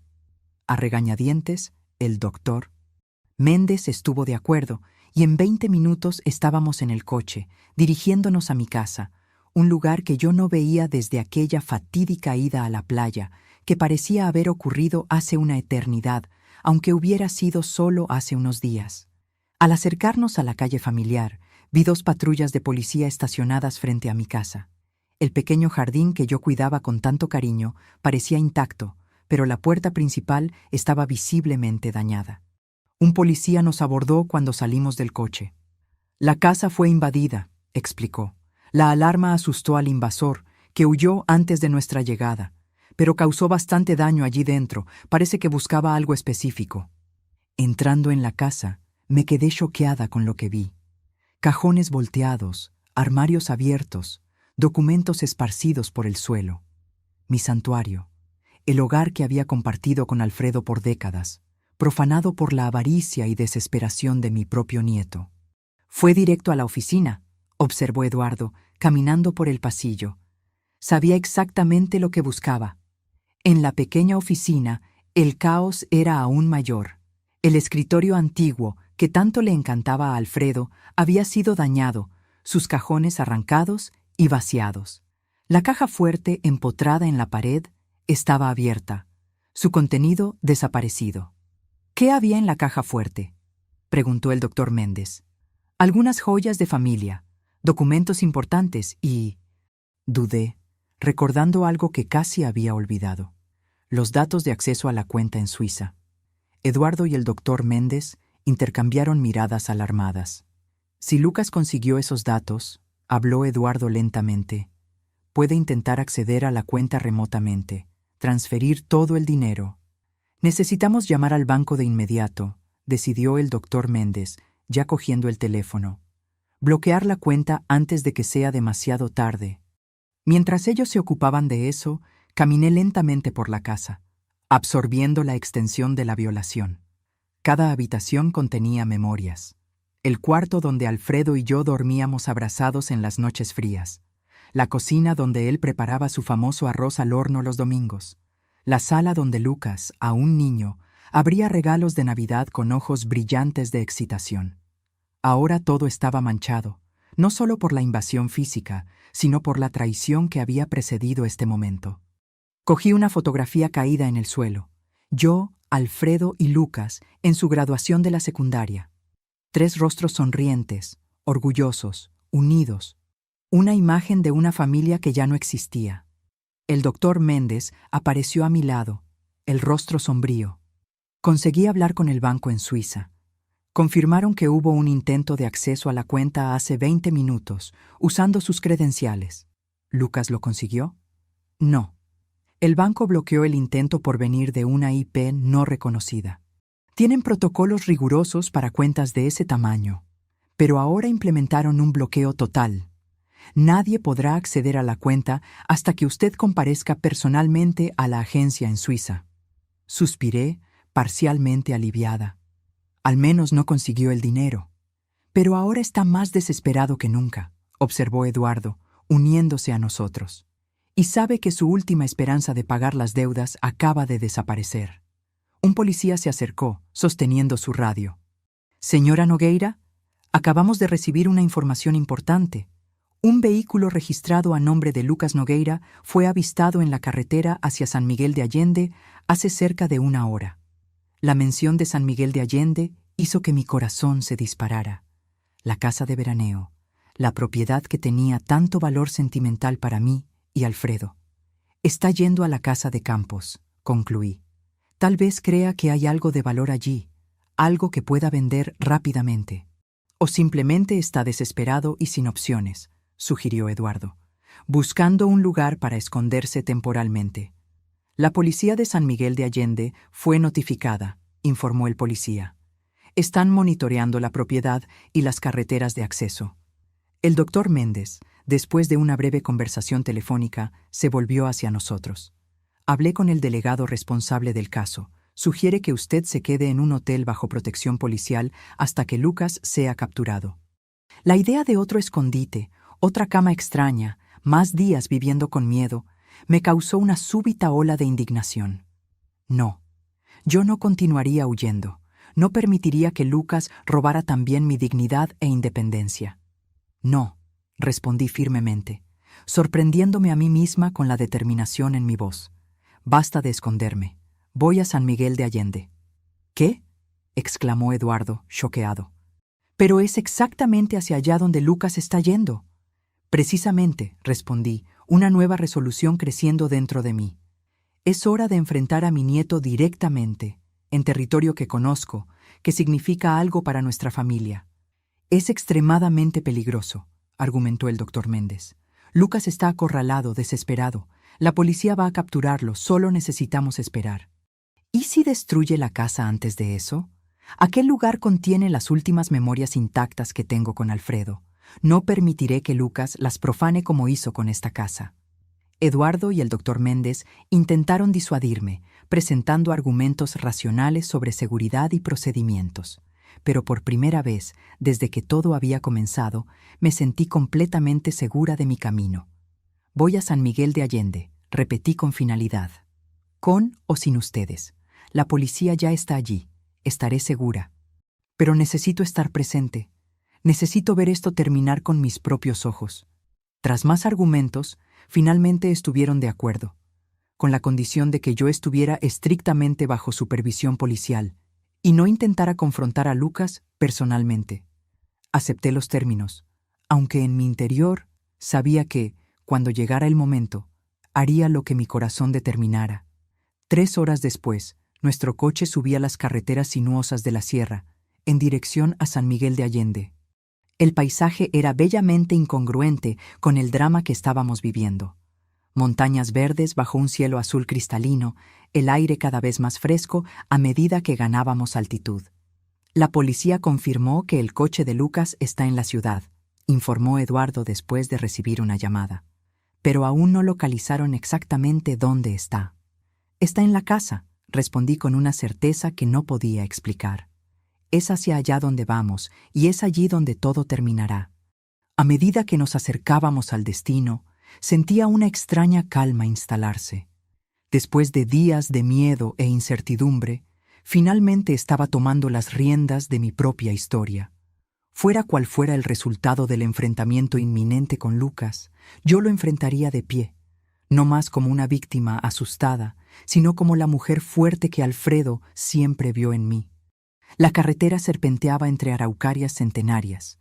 llevándonos al encuentro que cambiaría para siempre el significado de la palabra familia en mi vida. La carretera a San Miguel de Allende me traía memorias contradictorias a cada curva. Recordaba los viajes con Alfredo, el sonido de su risa cuando yo expresaba nerviosismo en las partes más empinadas del trayecto. Recordaba también a Lucas niño en el asiento trasero, preguntando cada 5 minutos si ya habíamos llegado. Tantos recuerdos felices, ahora manchados por lo que estaba por venir. Doña Isabel, habló Eduardo interrumpiendo mis pensamientos. La policía estableció un perímetro alrededor de la casa. Confirmaron que hay alguien allí dentro, probablemente Lucas. Quieren que paremos en el puesto avanzado que montaron a 2 kilómetros de la propiedad. Asentí silenciosamente. A cada minuto que pasaba, la realidad de la situación se hacía más clara y dolorosa. Mi nieto estaba acorralado, acosado como un animal herido. Y los animales heridos son impredecibles. En el puesto policial improvisado, una furgoneta estacionada en un arcén de la carretera, fuimos recibidos por el teniente Ribeiro, un hombre de mediana edad con expresión seria y postura que evidenciaba sus años de experiencia. «Señora Nogueira», me saludó formalmente. «Tenemos la situación bajo control. Su casa está rodeada. Identificamos a 2 individuos en el interior. Creemos que son Lucas y Amanda Nogueira. Parecen estar buscando algo, moviéndose de una habitación a otra». «¿Están armados?», preguntó el doctor Méndez. «No tenemos confirmación visual de armas, pero estamos procediendo con la suposición de que pueden estarlo». La idea de Lucas armado me causó una nueva ola de angustia. ¿Qué le había pasado? ¿Cómo el niño dulce que yo conocía se había transformado en alguien de quien la policía necesitaba protegerse? «¿Cuál es el plan?», pregunté, tratando de mantener la compostura. «Estamos tratando de establecer comunicación. Enviamos mensajes por el altavoz, pero hasta ahora no obtuvimos respuesta. Si continúan sin responder, tendremos que considerar una entrada táctica». «¿Entrada táctica? ¿Quiere decir invadir la casa por la fuerza?», pregunté alarmada. «Es un último recurso, señora, pero si evaluamos que hay riesgo de autoagresión o destrucción significativa de propiedad, podemos necesitar intervenir». La idea de policías armados invadiendo la casa que Alfredo y yo habíamos elegido como nuestro refugio de paz me era insoportable, y la posibilidad de que Lucas reaccionara violentamente, siendo herido o peor, no, tenía que haber otra solución. «Déjenme hablar con él», propuse súbitamente. «De ninguna manera», respondieron Eduardo y el doctor Méndez casi al unísono. «Es muy arriesgado», completó el teniente. «Su nieto está mentalmente inestable y desesperado. No podemos permitir que la señora se exponga a ese peligro». «Él no me hará daño», argumenté, aunque una voz interior cuestionaba esa certeza. «Conozco a Lucas desde que nació. Sé cómo hablar con él». «Con todo respeto, señora», el teniente respondió pacientemente. «El Lucas que usted conocía planeó envenenarla y falsificar su muerte en un accidente. No podemos confiar en ninguna previsibilidad de comportamiento en este momento». Sus palabras eran verdaderas, pero aún así, algo dentro de mí insistía en que yo necesitaba intentarlo. No solo por Lucas, sino por mí misma. Por algún cierre que tuviera sentido en medio de toda esta locura. «Teniente», el doctor Méndez intervino, dándose cuenta de mi determinación. «Tal vez podamos llegar a un compromiso. ¿Y si doña Isabel hablara con Lucas por teléfono? Desde una distancia segura, sin contacto físico». El teniente consideró la idea por un momento. «Eso podría funcionar. Podríamos usar el megáfono para instruirle a contestar el teléfono de la casa. Si acepta conversar, puede ayudar a desescalar la situación».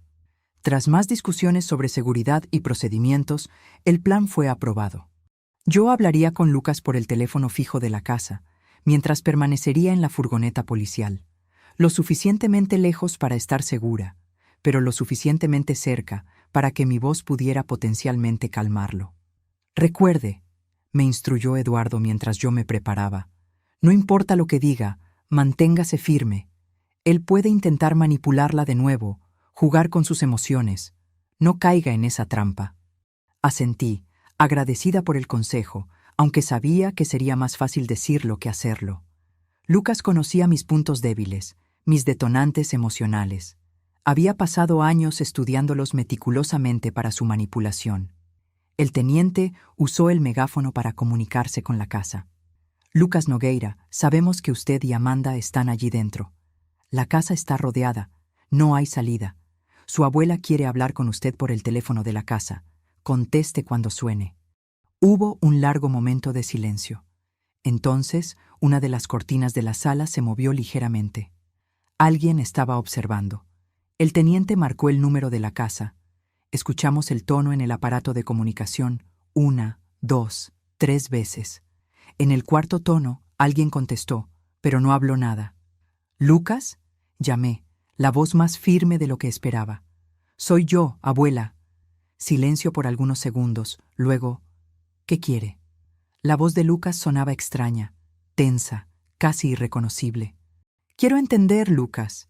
Quiero saber cómo llegamos a este punto». Una risa amarga vino del otro lado de la línea. «¿Cómo llegamos a este punto? Usted realmente no lo sabe, ¿verdad?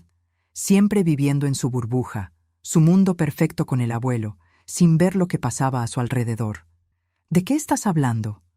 «Estoy hablando de cómo ustedes dos siempre fueron la pareja perfecta, los abuelos ejemplares. Todo el mundo adoraba a Alfredo e Isabel, los bondadosos, los generosos. Pero nadie veía lo que pasaba cuando las visitas se iban». Sus palabras me confundieron completamente. «Lucas, no entiendo lo que estás diciendo. Siempre te tratamos con amor». «¿Amor?». Él prácticamente escupió la palabra. «¿Así lo llama? ¿Sabe cuántas veces mi padre lloró por culpa de ustedes? ¿Cuántas veces volvía destrozado después de visitar a los padres ejemplares?». «Roberto, Lucas estaba hablando de mi hijo, su padre». Un dolor agudo atravesó mi pecho. «Tu padre tenía problemas, Lucas. Intentamos ayudarlo de todas las formas posibles». «Problemas que ustedes crearon», gritó, su voz temblando de rabia. «Siempre cobrando perfección, siempre comparándolo con los hijos de los demás. Nada de lo que hacía era lo suficientemente bueno para el gran Alfredo Nogueira, ¿verdad?». Las acusaciones me golpearon como bofetadas. Era verdad que Alfredo había sido riguroso con Roberto, esperando excelencia en todo. Pero eso era amor, no crueldad. Queríamos lo mejor para nuestro hijo. Tu padre era amado, Lucas. Si él tenía esa impresión, era un malentendido. ¿Malentendido? Lucas se rió de nuevo, un sonido que me erizó la piel. Es lo que siempre dicen, ¿verdad? Lo entendiste mal, hijo. Es por tu bien. ¿Sabe lo que mi padre me dijo antes de morir en ese accidente? Que estaba conduciendo borracho porque no aguantaba más intentar probar su valía para ustedes. Aquella revelación me golpeó como un impacto físico. Roberto había muerto volviendo de una fiesta. Su coche volcó en una curva. El informe indicó alto contenido alcohólico en la sangre. Lo habíamos atribuido a una irresponsabilidad, un error terrible. Jamás imaginé que pudiera haber algo más profundo detrás. Lucas, eso no puede ser verdad. Mi voz falló. Es la única verdad que me importa, respondió, la amargura evidente. ¿Y después de que murió? Ustedes me acogieron, claro. Los abuelos ejemplares no abandonarían al nieto huérfano, pero siempre mirándome como si esperaran que yo cometiera los mismos errores de mi padre. Siempre presionándome para ser perfecto, para no desperdiciar oportunidades como él. Sus palabras abrieron una herida que yo ni siquiera sabía que existía. Era verdad que, tras la muerte de Roberto, Alfredo y yo habíamos sido particularmente exigentes con Lucas. Queríamos que él tuviera todas las oportunidades que su padre, en nuestra visión, había desperdiciado. Pero eso había sido interpretado de una forma completamente diferente por el niño que sufría el luto de su padre. Lucas, si así fue como te sentiste, lo siento mucho, de verdad. Pero, ¿eso justifica intentar matarme? Hubo una pausa larga. Cuando habló de nuevo, su voz estaba más controlada, casi fría. No, nada lo justifica. Yo me perdí, abuela. Me perdí completamente. Un suspiro profundo. Comencé a apostar para sentir algo, cualquier cosa. para tener control sobre algo en mi vida. Cuando me di cuenta, debía millones a gente que no acepta excusas. Podríamos haber conversado, Lucas. Yo te habría ayudado de alguna forma. ¿Cómo? ¿Dándome un sermón sobre responsabilidad financiera? ¿Comparándome con el hijo de su amigo que se hizo médico? Se rió amargamente. Además, ya era demasiado tarde. El tiburón no es exactamente paciente con deudores. O yo pagaba o... Entonces decidiste que yo tenía que morir. Concluí, el dolor de aquella verdad aún fresco. Fue idea de Amanda inicialmente, admitió después de un momento. Ella dijo que sería más limpio, más rápido. Una señora mayor, un accidente doméstico, nadie cuestionaría mucho.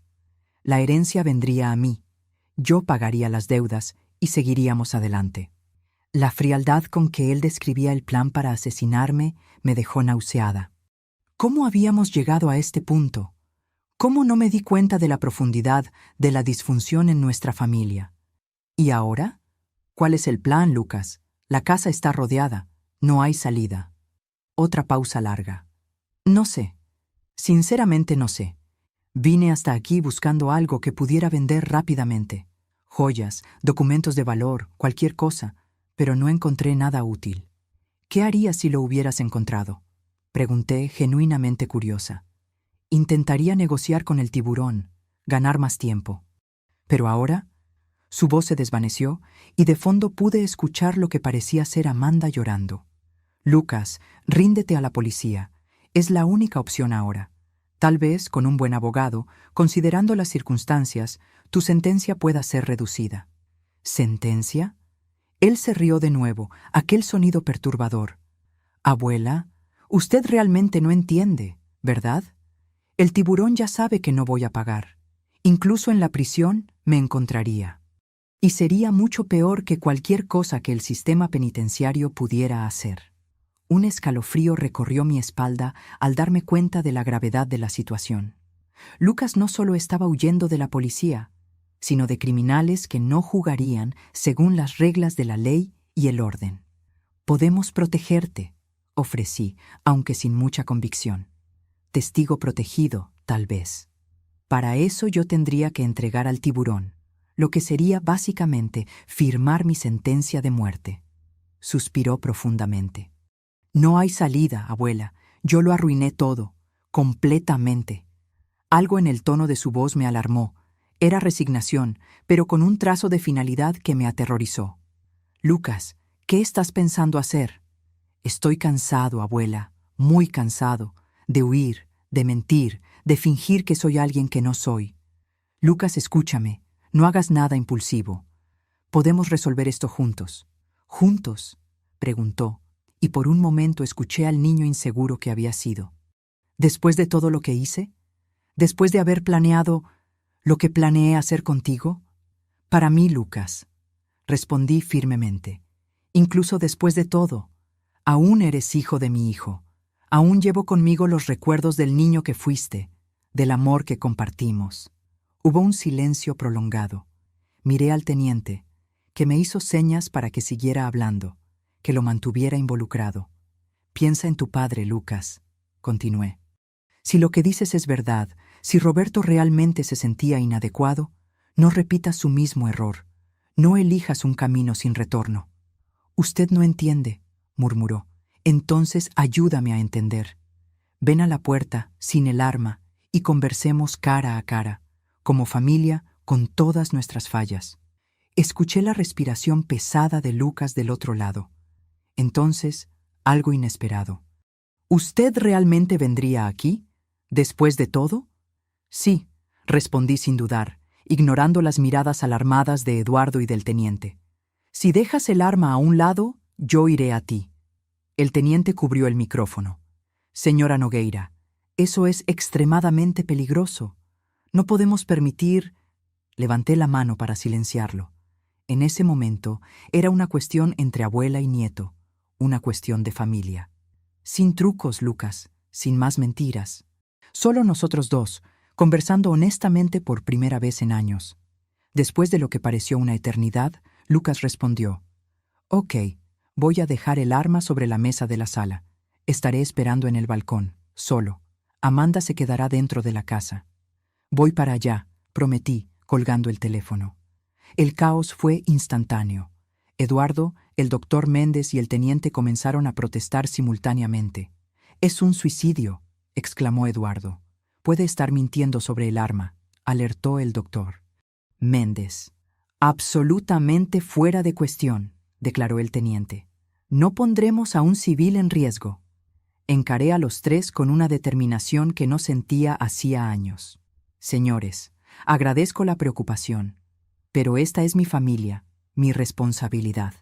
Si existe una posibilidad de resolver esto sin violencia, necesito intentarlo».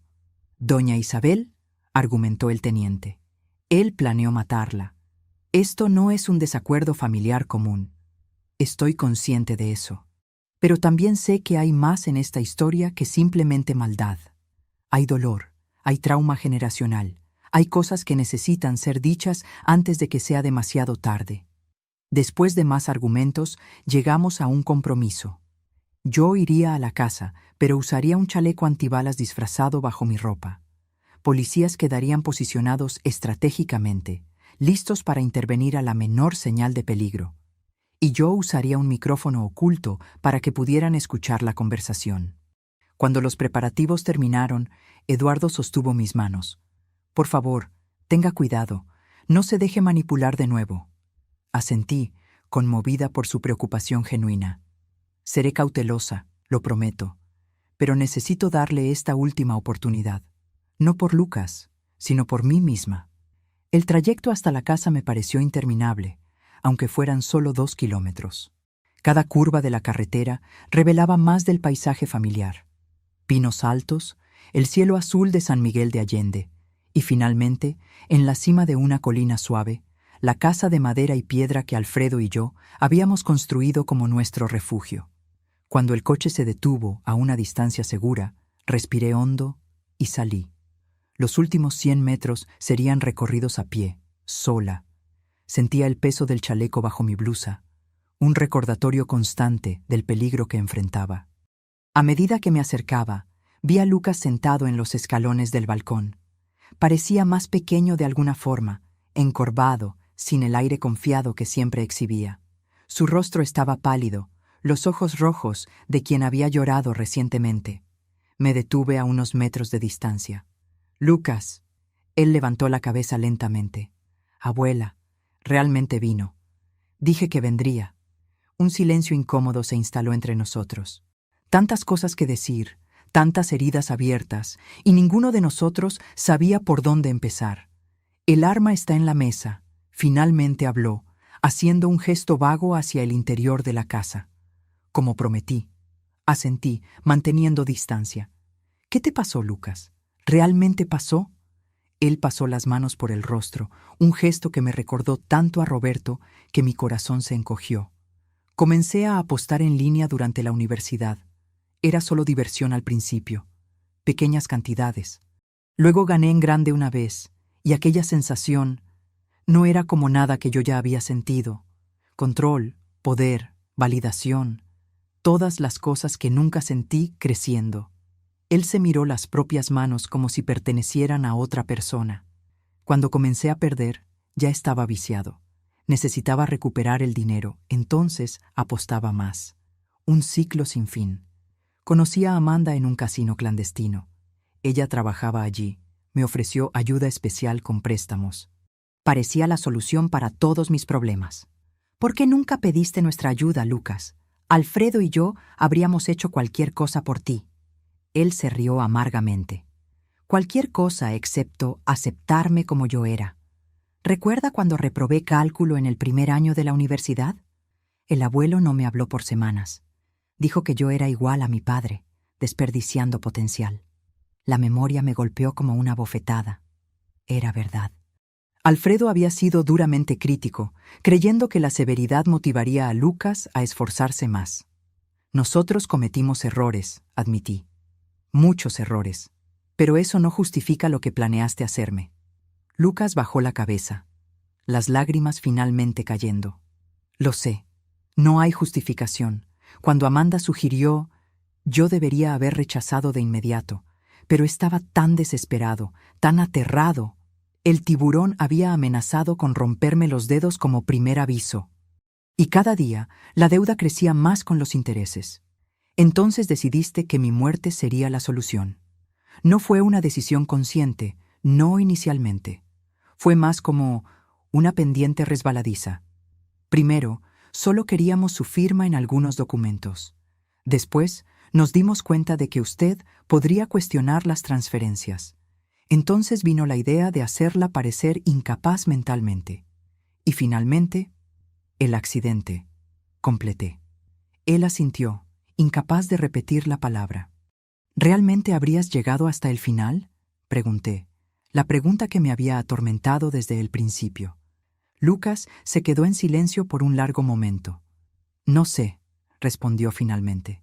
Quiero decir que no, que nunca conseguiría lastimarle físicamente. Pero después de cruzar tantas líneas, honestamente, no sé más de lo que soy capaz. Su honestidad brutal era dolorosa, pero también extrañamente liberadora. Por primera vez en años, estábamos realmente conversando, sin manipulaciones o agendas ocultas. ¿Y ahora?, pregunté. ¿Qué pretendes hacer? ¿Qué opciones tengo? La prisión es inevitable y el tiburón eventualmente me encontrará, dentro o fuera de ella. Existe protección para testigos, sugerí. Si cooperas, denuncias al tiburón y a otros involucrados en el esquema de prestamismo. Lucas negó con la cabeza. Usted no entiende cómo opera esa gente. Tienen contactos en todos los lugares, incluso en el sistema penitenciario. No existe escondite seguro. Entonces, ¿cuál es tu alternativa? ¿El revólver del abuelo? Las palabras salieron más duras de lo que yo pretendía. Lucas levantó los ojos, el dolor evidente en su mirada. Parecía la única salida. Al menos sería rápido en mis propios términos. Me senté a su lado en los escalones, manteniendo alguna distancia, pero lo suficientemente cerca para que él pudiera sentir mi presencia. ¿Sabe lo que diría Alfredo ahora?, pregunté suavemente. ¿Que soy una decepción? Lucas respondió amargamente. No, diría que coraje no es no tener miedo, sino enfrentar las consecuencias de los propios actos, por peores que sean. Vi algo cambiar en la mirada de Lucas, un pequeño atisbo del niño que él había sido, que admiraba y temía al abuelo en igual medida. Tengo miedo, abuela, confesó, su voz casi infantil, de todo lo que viene por delante. Lo sé. Y no voy a mentir diciendo que será fácil. Hiciste elecciones terribles, Lucas, y ahora necesitas enfrentar las consecuencias de ellas. ¿Usted me odia?, preguntó súbitamente. La pregunta me tomó desprevenida. Lo miré, el nieto que había planeado mi muerte, pero también el niño que había corrido a mis brazos cuando supo que su padre había muerto. ¿Cómo definir lo que sentía? No te odio, Lucas. Estoy profundamente herida, decepcionada y aún procesando la traición. ¿Pero odio? No. Tal vez sea el privilegio de ser vieja. Saber que los sentimientos son siempre más complejos que palabras simples como amor u odio. Él asintió lentamente, absorbiendo mis palabras. ¿Qué pasa ahora? Ahora te entregas a la policía. Cuentas todo sobre el tiburón, sobre el esquema de prestamismo. Asumes responsabilidad por lo que me hiciste. Y entonces, un día a la vez, intentas reconstruir algún sentido para tu vida. ¿Y usted? ¿Qué va a hacer? Miré a la casa que guardaba tantas memorias, algunas de ellas ahora manchadas para siempre, otras aún preciosas a pesar de todo. Voy a seguir adelante, reconstruir mi vida de la mejor forma posible. Quién sabe, empezar una fundación para ayudar a personas mayores víctimas de abuso financiero, o apoyar programas de tratamiento para adictos al juego, transformar este dolor en algo que pueda ayudar a otros. Un silencio se estableció entre nosotros, no totalmente cómodo, pero tampoco hostil.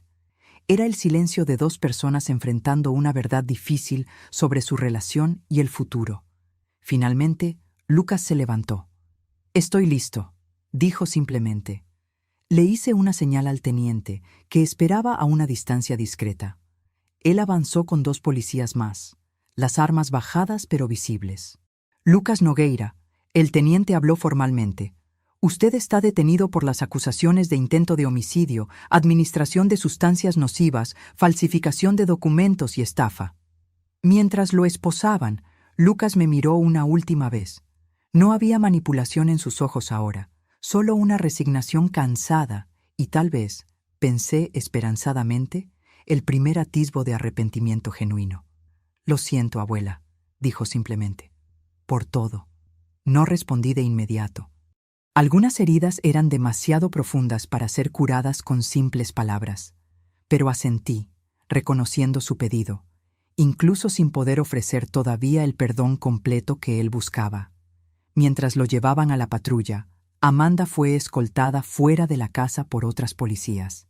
Ella ni siquiera miró en mi dirección, manteniendo la cabeza baja, el rostro escondido por el cabello. Eduardo se acercó, poniendo un brazo gentil alrededor de mis hombros. ¿Está bien? No, respondí honestamente. Pero voy a estarlo. Miré la casa de Campos una última vez antes de darme la vuelta. Ella representaba el pasado, con sus alegrías y tristezas, verdades y mentiras. Ahora era hora de mirar hacia el futuro, por más incierto que pareciera. En los meses que siguieron, muchas cosas cambiaron. Lucas y Amanda fueron juzgados y condenados. Él a 12 años de prisión, ella a 8, por ser cómplices en el intento de homicidio y en los fraudes. Las evidencias eran abrumadoras, y la confesión de Lucas, aunque tardía, ayudó a aclarar el caso. Más sorprendente fue la operación policial desencadenada por la información que Lucas proporcionó sobre el tiburón. La investigación reveló una red de prestamismo que se extendía por 3 estados, con ramificaciones en casas de apuestas clandestinas y lavado de dinero. El tiburón fue arrestado junto con decenas de asociados, desmantelando una de las mayores organizaciones criminales del país. En cuanto a mí, mantuve mi promesa. Con parte del dinero de la cuenta suiza, creé la Fundación Alfredo Nogueira, dedicada a la protección de personas mayores contra abusos financieros y a la concientización sobre la adicción al juego. Irónicamente, la tragedia personal, que casi me cuesta la vida, ahora servía para salvar a otras. Eduardo se convirtió no solo en un amigo cercano, sino en un aliado invaluable en la administración de la fundación. Su experiencia financiera y su compromiso con la ética lo hacían el socio perfecto para esta nueva jornada. Visité a Lucas en la prisión 3 meses después de su condena. Fue una conversación difícil, cargada de emociones contradictorias. Él parecía diferente, más delgado, más callado, los ojos sin el brillo manipulador que yo había aprendido a reconocer. «Estoy en terapia», me dijo, descubriendo cosas sobre mí mismo que nunca quise enfrentar. No prometí visitarlo regularmente, ni ofrecí un perdón fácil que no sentía verdaderamente. En cambio, ofrecí algo más valioso: honestidad. No sé si algún día nuestra relación será lo que fue, Lucas. Algunas traiciones son demasiado profundas, pero no cerré completamente la puerta. El tiempo dirá lo que será posible reconstruir. A veces, cuando despierto en mi nueva casa en Ciudad de México, más pequeña pero más acogedora, todavía siento un momento de pánico, recordando aquel mensaje en la playa que lo cambió todo. Pero entonces respiro hondo y recuerdo que aquel mensaje, por más doloroso que haya sido, también me salvó. A mis 67 años, descubrí que familia no es solo sangre y ADN. Es confianza, respeto y elecciones diarias de amar y proteger. La familia que tengo ahora, los amigos de la Fundación, Eduardo, incluso algunos de los ancianos que ayudamos, fue elegida y construida conscientemente, no simplemente heredada. En cuanto a la casa en Campos, decidí no venderla ni abandonarla. En cambio, la transformé en un centro de retiro para personas mayores víctimas de abusos, un lugar donde pueden recuperarse y reconstruir sus vidas. Las memorias felices que compartí allí con Alfredo, y sí, incluso con Lucas niño, no fueron borradas. Ahora solo coexisten con el dolor, como sucede con todas las historias de familia reales. En el balcón de aquella casa, donde tuve la conversación final con Lucas antes de su arresto, instalé un banco con una placa simple: para nuevas historias y segundas oportunidades. Es allí donde me siento en las tardes de verano,